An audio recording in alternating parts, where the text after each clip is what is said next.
Bonjour à tous. Dans cet exercice, on va corriger la première partie du deuxième contrôle d'algèbre linéaire 2, d'algèbre linéaire 1 de 2025.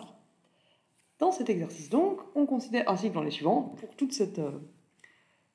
dans tout le long de ce contrôle, on considère 4 vecteurs, ici donnés, V1, V2, V3 et V, le sous-espace vectoriel engendré par les 3 premiers de ces vecteurs et un autre ensemble décrit par une équation.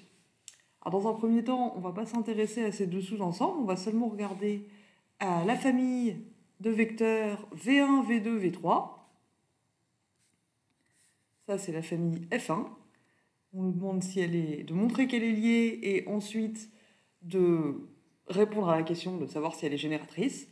Et ensuite, on peut regarder la famille V1, V2 et on remplace V3 par V. Et cette fois, il s'agit de montrer qu'il s'agit d'une base de R3. Et une fois qu'on aura montré que c'est une base de R3, donc tous les autres vecteurs de R3 auront des coordonnées dans cette base, et il s'agira de déterminer les coordonnées des vecteurs V3 et V. Alors c'est parti, qu'est-ce qu'il faut qu'on fasse? Pour commencer, il faut qu'on montre que V1, V2 et V3 est lié, donc on doit trouver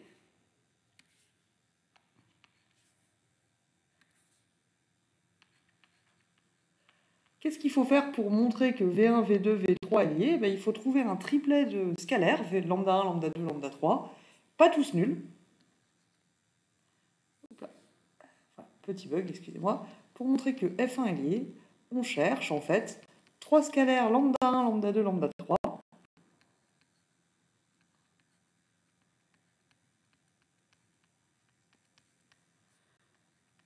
Pas tous nuls. Donc c'est pas grave s'il y en a un qui est égal à 0, mais on veut trouver des lambda i qui ne sont pas tous égaux à 0, tels que lambda 1 V1 plus lambda 2 V2 plus lambda 3 V3, la combinaison linéaire formée par ces coefficients avec les vecteurs lambda V1, V2 et V3 donne le vecteur nul de R3. C'est ça qu'il faut qu'on trouve dans un premier temps. Mais d'un autre côté, cette équation, du coup,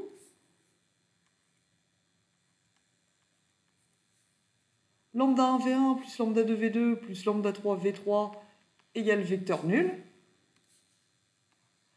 Si on remplace V1, V2 et V3 par les colonnes qu'on nous a données ici, là, on peut réécrire cette égalité, lambda 1 V1 plus lambda 2 V2 plus lambda 3 V3 égale 0, sous la forme lambda 1 plus lambda 2 plus lambda 3 égale 0, 2 lambda 1 plus lambda 2 moins lambda 3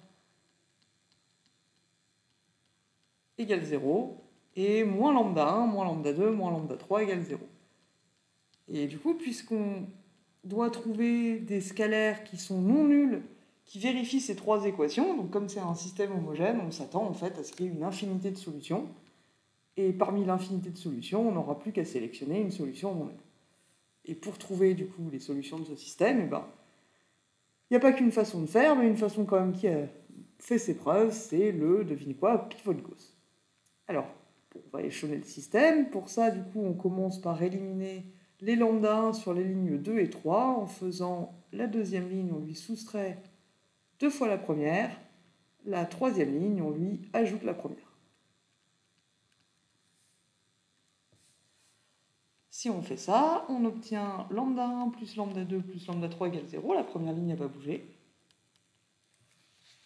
Excusez-moi. Sur la deuxième ligne maintenant, donc il n'y a plus de lambda 1, on va avoir moins lambda 2, moins 3 lambda 3 égale 0. 3 lambda 3.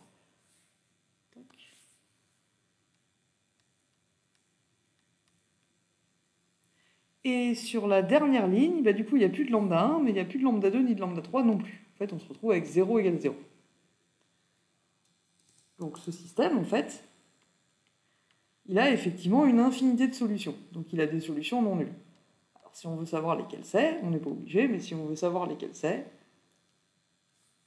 à ce stade, ce qu'on a appris,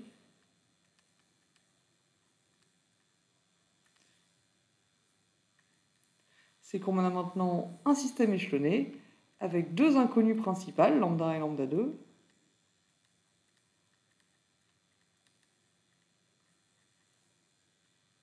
Une inconnue libre, pas de ligne contradictoire.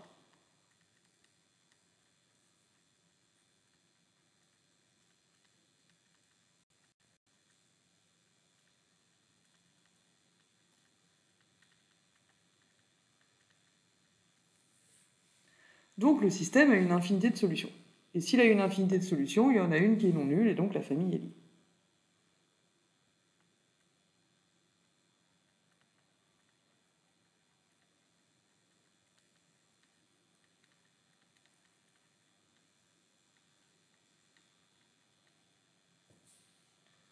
Alors, je vais l'écrire en plus grand. Parce qu'en fait, à ce stade, on a terminé. On n'est pas obligé de finir la résolution du système, en fait, puisque ce qu'on a, c'est un système qui a une infinité de solutions.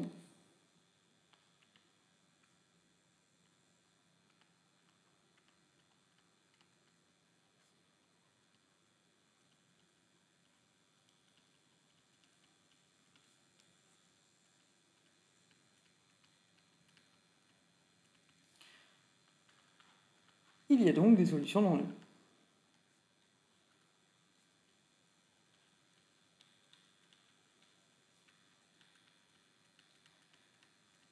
Zéro, 0, 0 n'est pas la seule solution, et donc la famille est liée.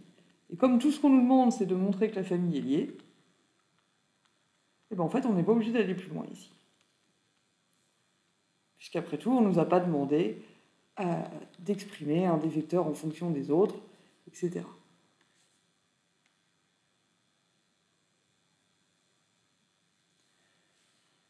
Ok. Ensuite, on nous demande de montrer que, de déterminer si la famille F1 est génératrice. Donc là, il y a deux façons de répondre à cette question.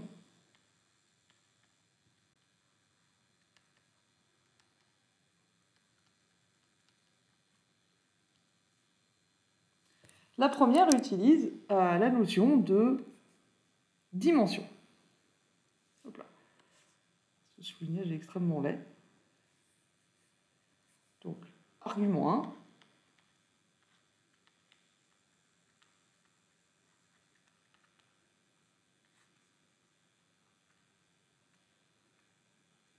Avec la dimension, qu'est-ce qu'on peut dire dans ce cas-là? On peut dire que F1, c'est une famille à 3 vecteurs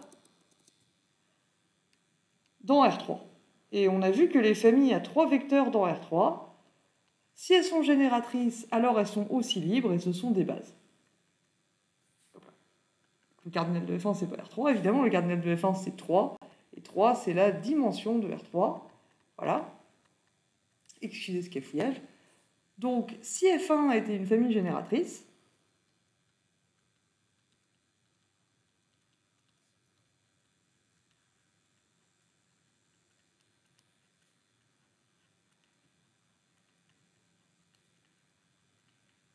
ce serait une base.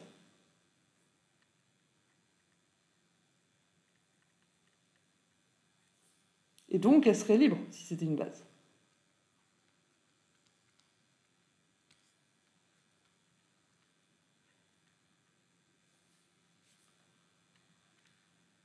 Mais on vient de voir que ce n'était pas une famille libre. Du coup, ça ne peut pas non plus être une famille génératrice.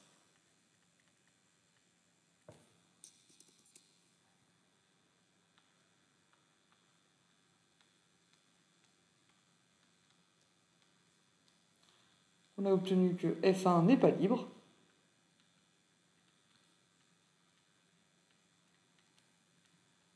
Donc elle n'est pas non plus génératrice.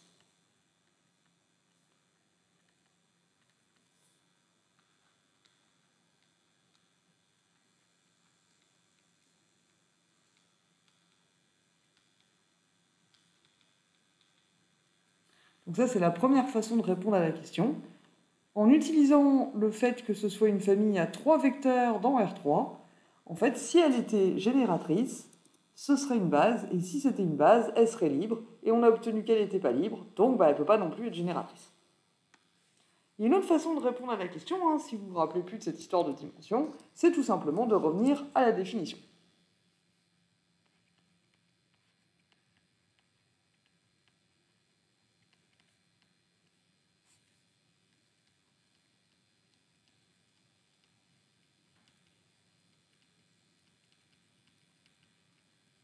Donc la question c'est, est-ce que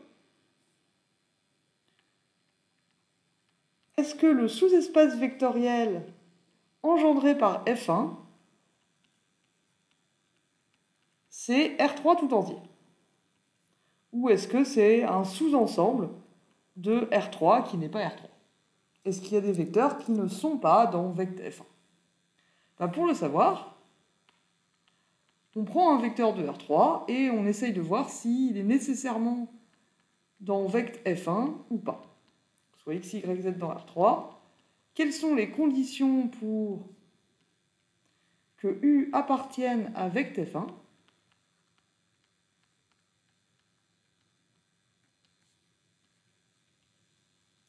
Ben, les conditions, c'est qu'il existe trois scalaires lambda 1, lambda 2, lambda 3.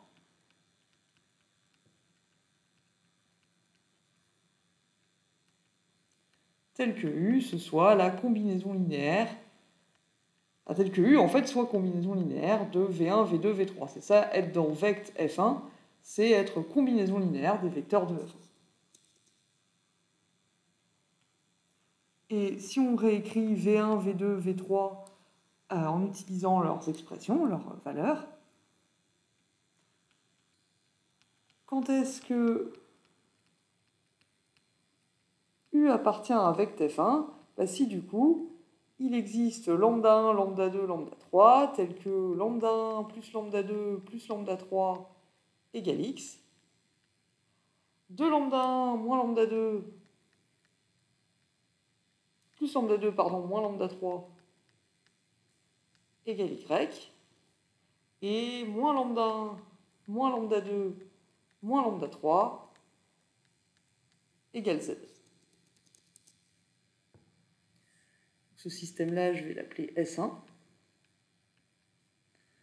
Et du coup, quand est-ce que U appartient à vect F1? Ben, quand le système S1 admet des solutions. Donc la question c'est, est-ce que S1 admet des solutions, quel que soit U, donc quel que soit x, y et z, ou est-ce que ça dépend de U? Pour certains U, il y a des solutions, pour d'autres U, il n'y a pas de solution.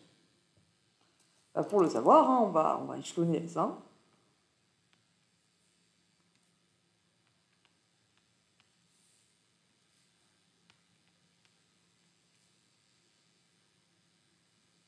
Et en fait, S1, il ressemble beaucoup au système qu'on a déjà étudié pour montrer que la famille F1 était liée, ce qui est normal, hein, puisque la partie de gauche, c'est toujours lambda 1 V1 plus lambda 2 V2 plus lambda 3 V3.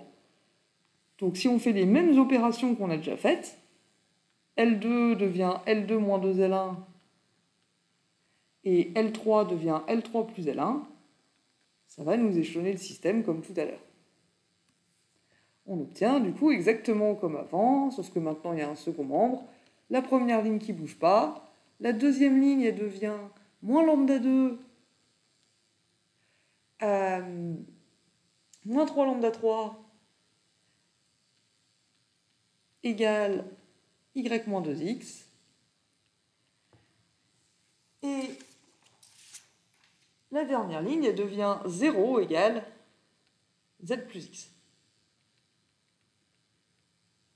Alors ce système, il est maintenant échelonné. Et on voit qu'il a des solutions seulement si cette dernière ligne-là donne 0 égale 0. Si z plus x est non nul, par exemple, si z plus x égale 2, bah du coup la dernière ligne c'est 0 égale 2, c'est une ligne contradictoire, et dans ce cas-là, le système n'a pas de solution. Donc en fait, ce système, quand est-ce qu'il a des solutions ?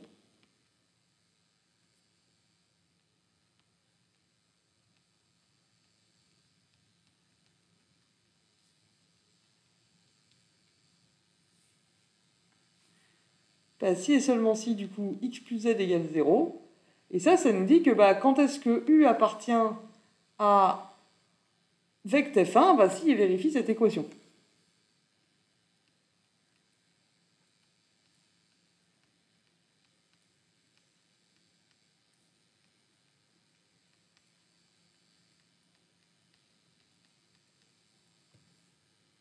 Mais du coup,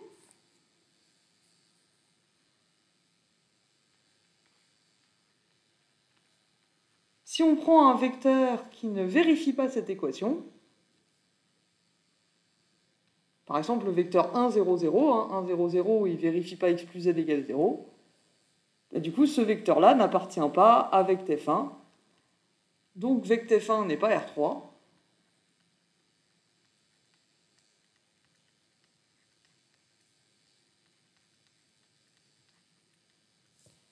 donc f1 n'est pas génératrice.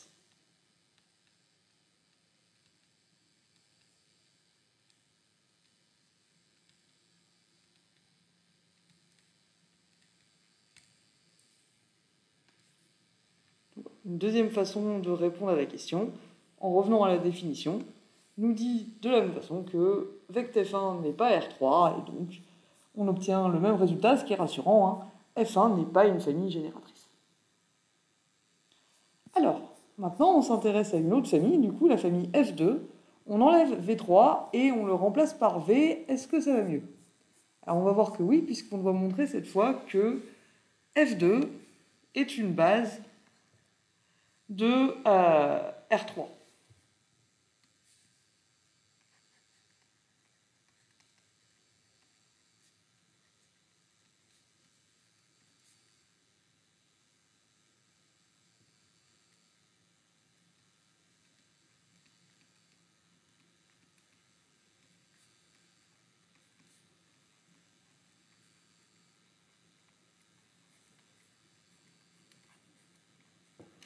Alors là, à nouveau, il y a plusieurs façons de s'y prendre. Vous pouvez revenir à la définition.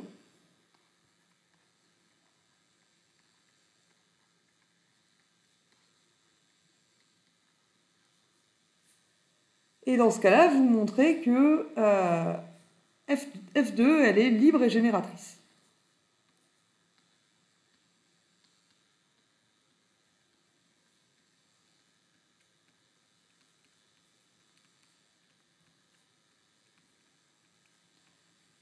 Ou alors, vous pouvez remarquer qu'à nouveau, c'est une famille à 3 vecteurs dans R3, donc il suffit d'en montrer un seul.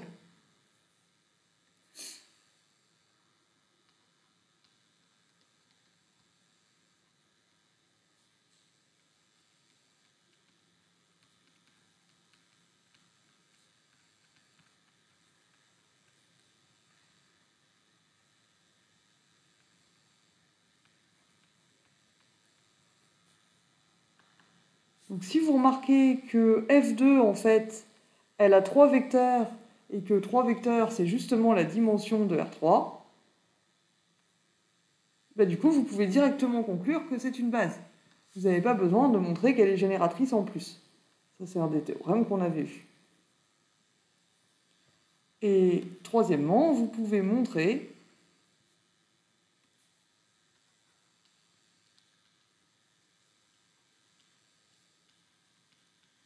que F2 est génératrice. Là, la conclusion, c'est montrer que F2 est libre et que son cardinal, c'est la dimension de R3, donc c'est une base.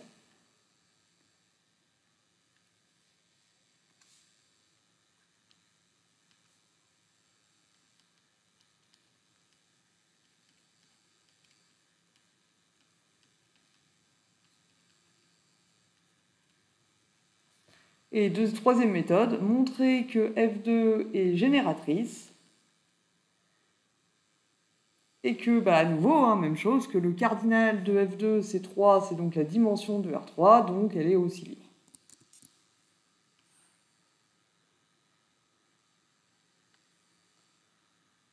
On va prendre un petit peu de place ici, toc.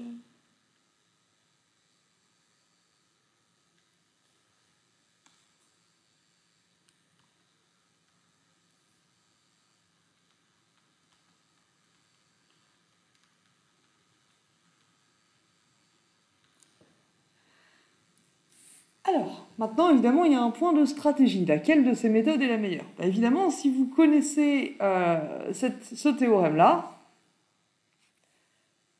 c'est plus avantageux de montrer seulement l'un ou l'autre.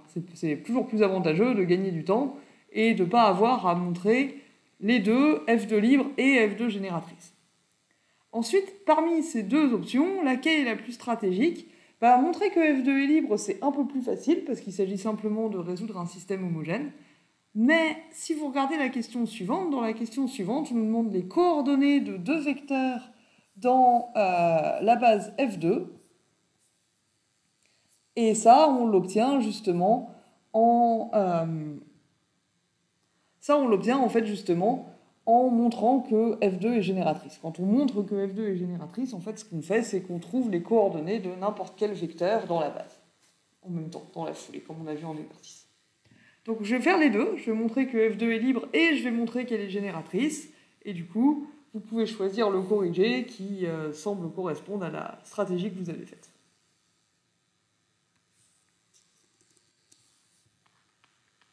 Donc à nouveau, ce n'était pas nécessaire de faire les deux, vous pouviez simplement soit montrer que f2 est libre, soit montrer que f2 est génératrice, et ensuite utiliser le fait que le cardinal de f2 c'est égal à la dimension de R3 pour conclure que c'est une base. Moi, je vais faire les deux, comme ça, quoi que vous ayez fait, vous aurez un corrigé. Alors, comment est-ce qu'on montre que la famille est libre? On doit montrer que si lambda 1, lambda 2 et lambda 3 vérifient lambda 1 V1 plus lambda 2 V2 plus lambda 3 V3 égale 0, alors forcément, ils sont tous libres. Donc pour montrer cette application, on suppose que lambda 1 V1 plus lambda 2 V2 plus lambda 3 V3, ça fait effectivement 0, et le but du jeu, c'est d'en déduire que tous les lambda i sont nuls. Ah pardon, c'est pas V3 du coup, c'est V. On a remplacé justement V3 par V.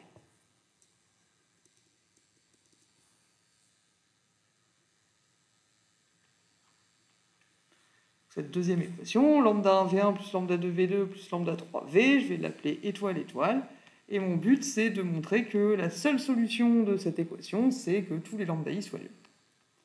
À nouveau, d'un autre côté, cette équation, lambda 1 V1 plus lambda 2 V2 plus lambda 3 V, on peut la réécrire comme un système, et cette fois, c'est le système lambda 1 plus lambda 2 moins lambda 3 égale 0. Alors, c'est qui déjà le vecteur V? C'est moins 1, moins 2, 3. 2 lambda 1 plus lambda 2 moins 2 lambda 3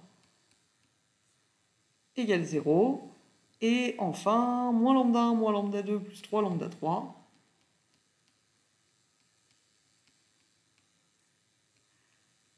égale 0. Et on n'a plus qu'à vérifier que c'est un système homogène, soit il a une infinité de solutions et la famille est liée, comme on a vu à la question 1, soit il a une unique solution qui est alors 0, 0, 0, et dans ce cas-là, la famille est libre. Alors normalement, là, on devrait obtenir que la seule solution de ce système, c'est 0, 0, 0, et pour l'obtenir, on échelonne le système.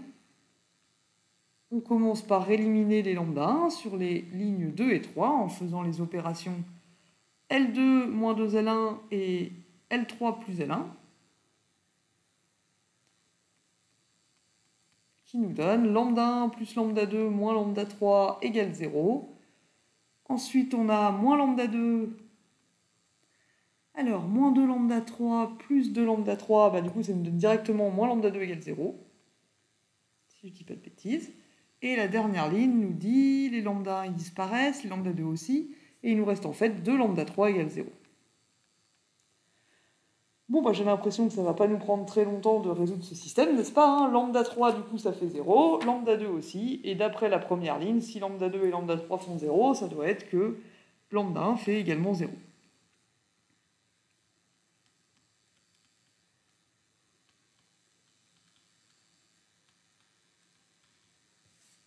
Donc là, ce qu'on a montré,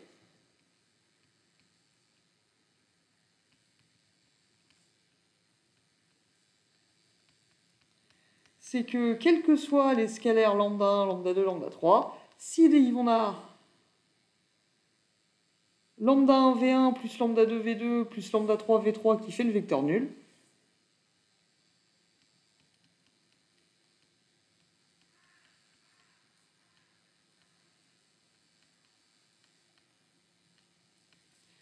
Alors, lambda 1 égale lambda 2 égale lambda 3 égale 0, et ça, c'est la définition d'une famille.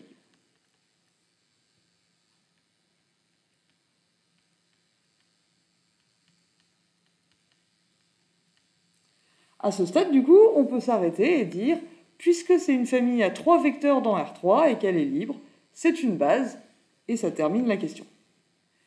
Si on ne connaît pas ce théorème, par contre, il faut qu'on montre en plus qu'elle est génératrice.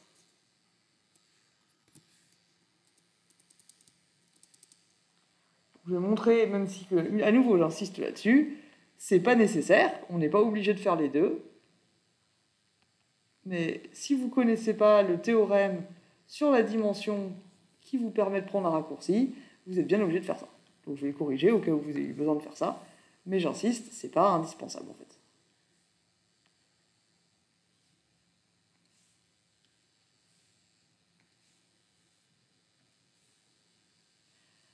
Alors,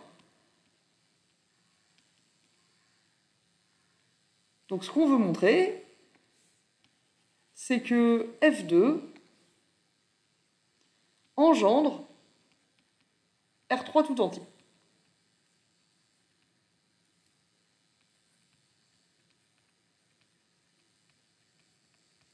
Comment on fait ça? Vect F2, il est forcément inclus dans R3. La question, du coup, c'est est-ce que vect F2 est-ce que R3 est inclus dans vect F2?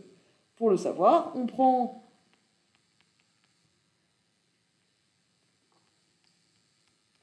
un vecteur de R3 et on veut montrer que U appartient à vect F2.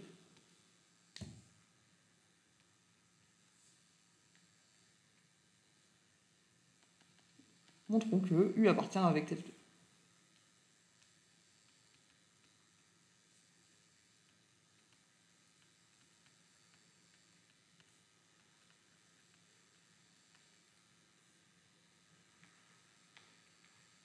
Alors maintenant, qu'est-ce qu'on sait? On sait que U, il appartient à vect F2. Si et seulement si, il existe des scalaires lambda 1, lambda 2 et lambda 3.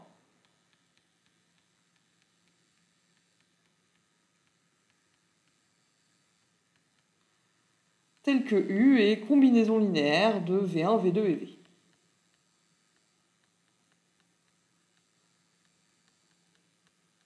Avec ses coefficients. C'est-à-dire, on peut réécrire ça à nouveau sous forme de système. U appartient à vect V2, en fait, ça veut dire qu'il existe 3 scalaires, lambda 1, lambda 2 et lambda 3, tels que...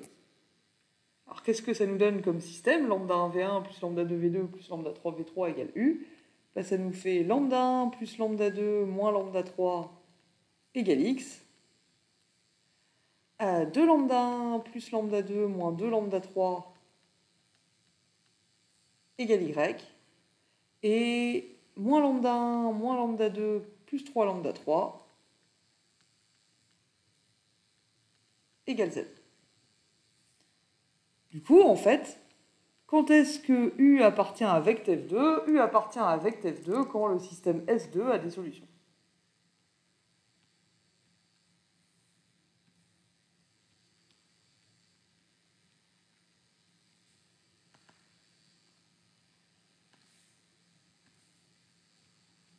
Donc maintenant, notre but, c'est de montrer qu'en fait, S2 a des solutions, quels que soient X, Y et Z.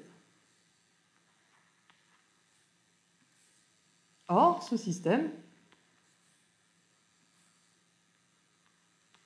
on peut l'échelonner. Et pour l'échelonner, en fait, on fait exactement les mêmes opérations que pour montrer que la famille F2 est libre, puisque les membres de gauche, c'est les mêmes.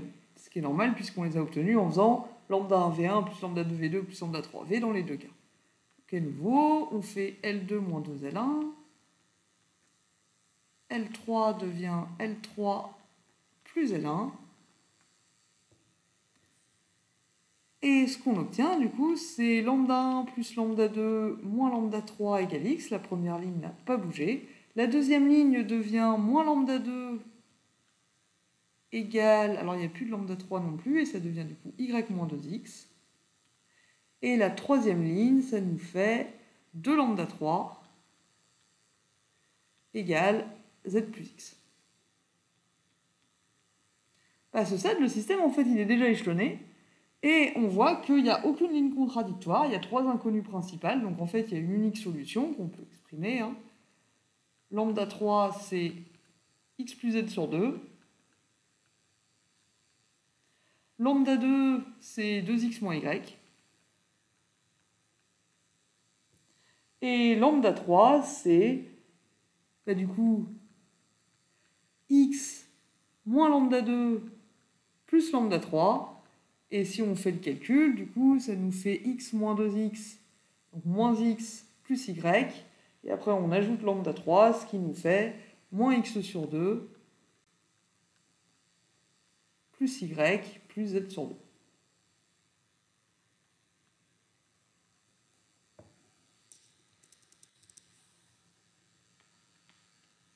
Donc ce qu'on a obtenu, c'est que S2 a une unique solution, quelle que soit x, y et z.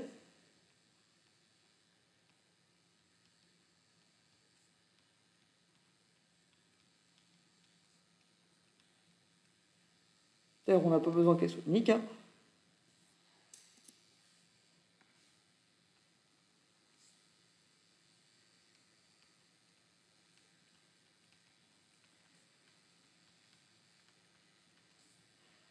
Donc, on a obtenu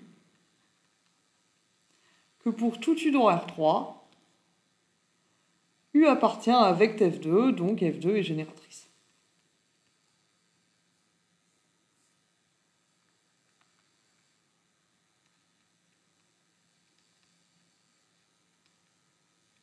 Tout vecteur x, y, z de R3 peut s'écrire comme une combinaison linéaire de V1, V2 et V. Et on a obtenu quelque chose en plus. On a obtenu en plus que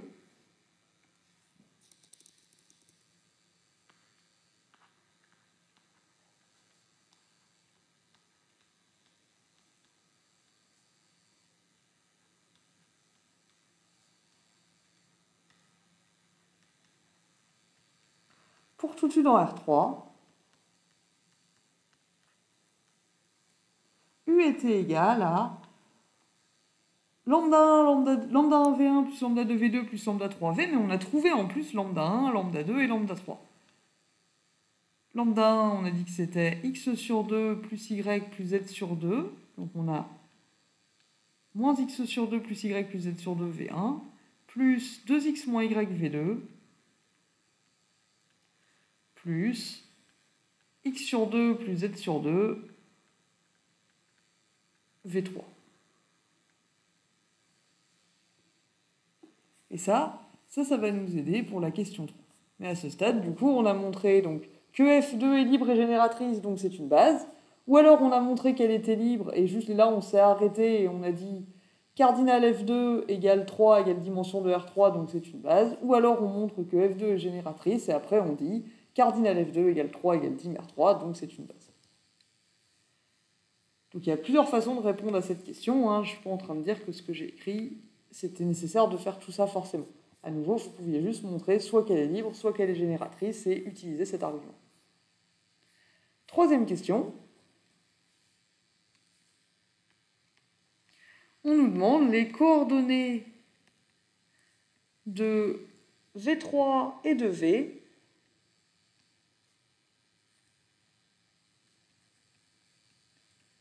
dans la base F2 égale V1, V2, V.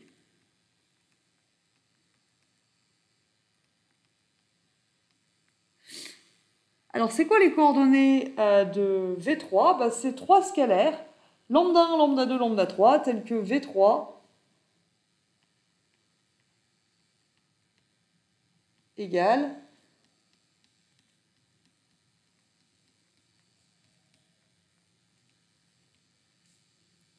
lambda 1 V1 plus lambda 2 V2 plus lambda 3 V.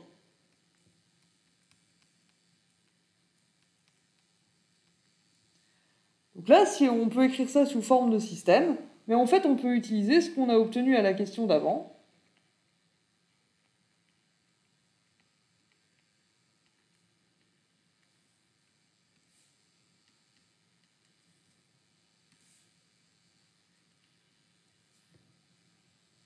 plutôt d'après ce qu'on a obtenu à la question 2, en fait, on peut directement trouver ces scalaires, puisqu'il nous suffit de remplacer x, y et z par les coordonnées dans la base canonique de V3.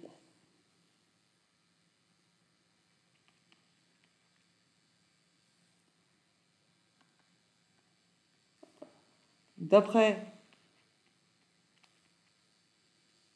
ce qu'on a obtenu en 2, à la question 2, on a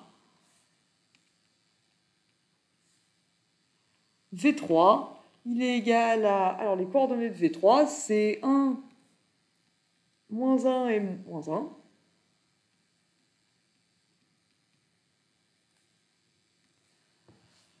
Donc si on veut les coordonnées de V3, il suffit qu'on remplace x par 1, y par moins 1 et z par moins 1.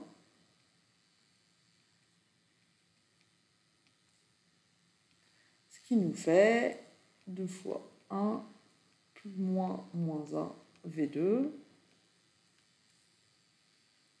plus 1 sur 2 plus moins 1 sur 2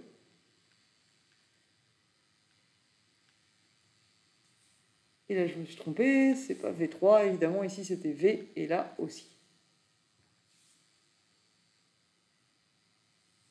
Et ça on l'obtient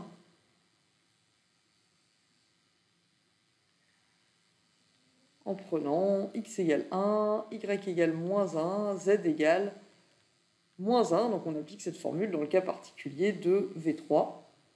Et du coup, ça nous donne V3 égale, donc là, si on calcule, ça fait moins 1,5, moins 1,5, moins 1, ça fait moins 2V1. 2 plus 1, plus 3V2. Et là, 0V.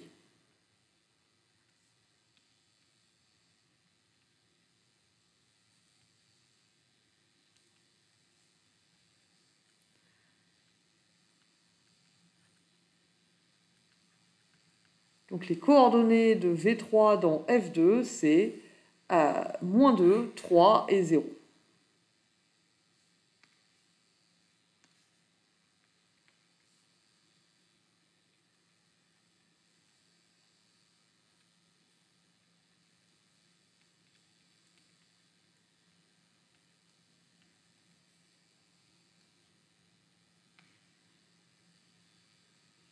Une remarque ici, du coup, ce qu'on obtient, on obtient que V3, en fait, c'est une combinaison linéaire de V1 et de V2, ce qu'on aurait pu obtenir à la question 1.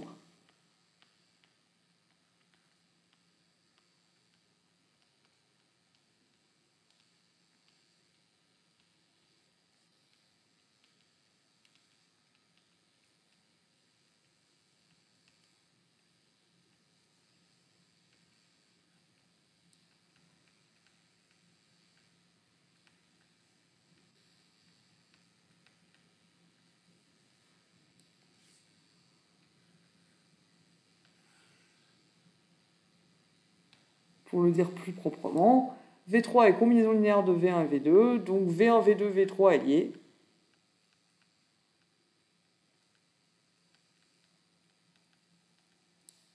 Comme on a obtenu à la question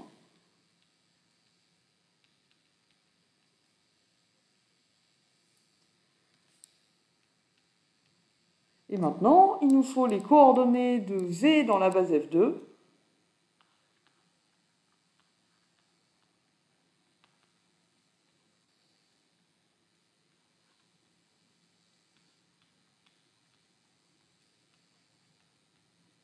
Alors là, il y a deux façons de s'y prendre. Soit on utilise la formule qu'on a trouvée, comme on a fait pour V3, mais en fait, on peut faire plus rapide parce que V, c'est un des vecteurs de la base F2.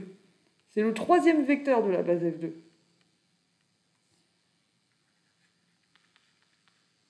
Donc en fait, on peut trouver directement les scalaires tels que V1, V2, V. Avec ces scalaires, ça donne V. V, il est égal à V, c'est-à-dire il est égal à 0 fois V1 plus 0 fois V2 plus 1 fois V3. Enfin fois V du coup. Donc les coordonnées de V dans la base F2, c'est 0, 0.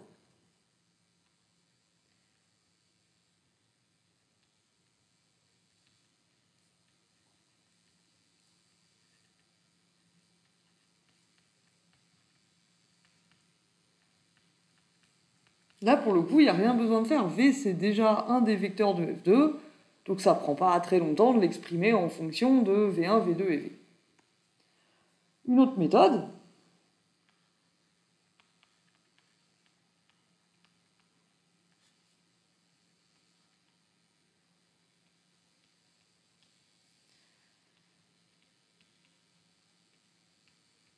c'est d'utiliser, encore une fois, ce qu'on a obtenu à la question 2.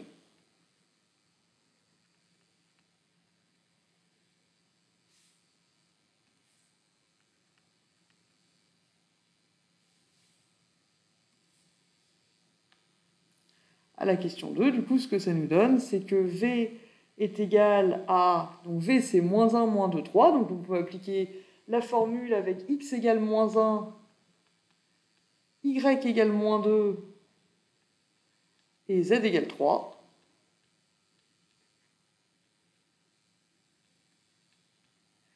Et si on fait ça, ce qu'on obtient, du coup, c'est 2 fois moins 1, moins 2, 2, et V, du coup, c'est moins 1 sur 2, plus 3 sur 2.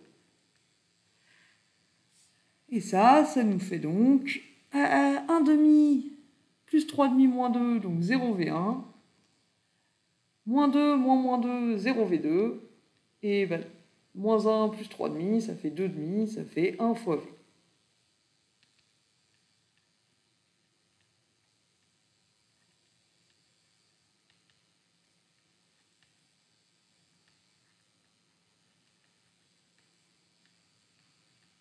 Et on retombe sur le même résultat, évidemment, hein, 0, 0.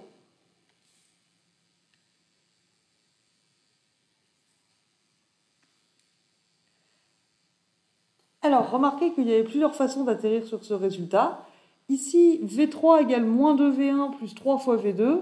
Comme on l'a indiqué, vous pouviez l'obtenir à la fin de la question 1. À la question 1, quand on montre que la famille F1 est liée, ce que ça veut dire, c'est que l'un des vecteurs est combinaison linéaire des autres. Et si vous terminez le système, ici, vous obtenez lambda 2 égale moins 3 lambda 3.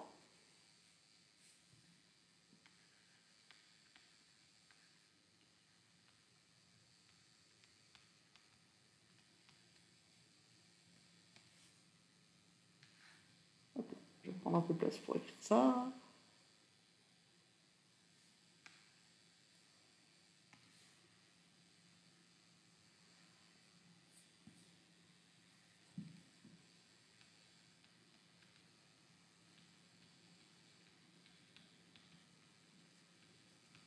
En fait, là, si on termine le système, on obtient que les solutions du système sont lambda 1 égale... Alors, lambda 2 égale moins 3 lambda 3, d'après la ligne 2.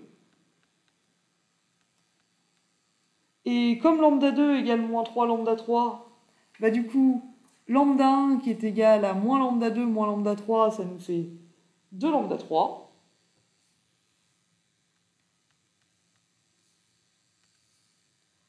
Donc, et lambda 3, c'est une inconnue libre, il prend la valeur qu'il veut. Donc pour lambda 3 égale 1, on a 2V1 moins 3V2 plus V3 égale 0. C'est-à-dire, en fait, V3, du coup, il est combinaison linéaire des deux autres. Il est égal à moins 2V1 plus 3V2. Et ça, c'était une autre façon, du coup, d'obtenir les coordonnées de V3 dans la base V1, V2, V3.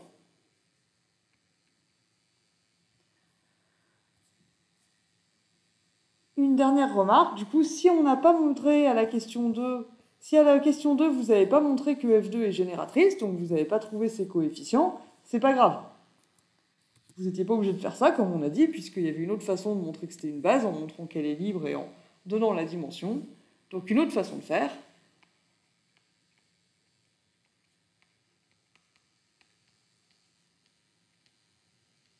Si à la question 2, vous n'avez pas montré que F2 est génératrice,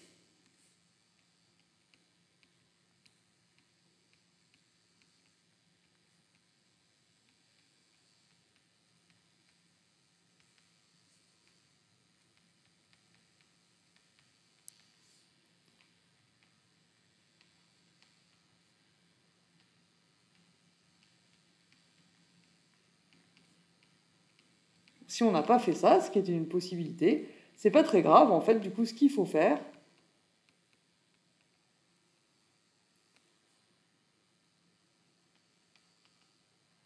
c'est trouver les coordonnées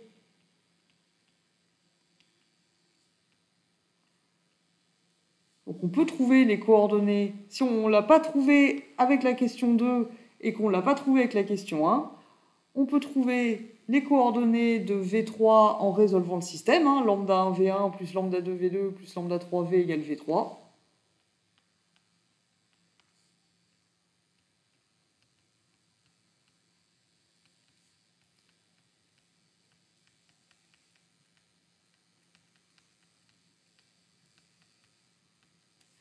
Ce qui revient à résoudre le système moins lambda 1, pardon,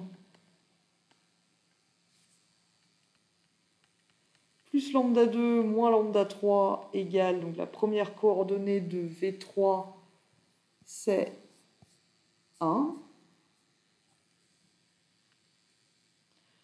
2 lambda 1 plus lambda 2 moins 2 lambda 3 égale la deuxième coordonnée de V3, c'est-à-dire moins 1, et moins lambda 1 moins lambda 2 plus 3 lambda 3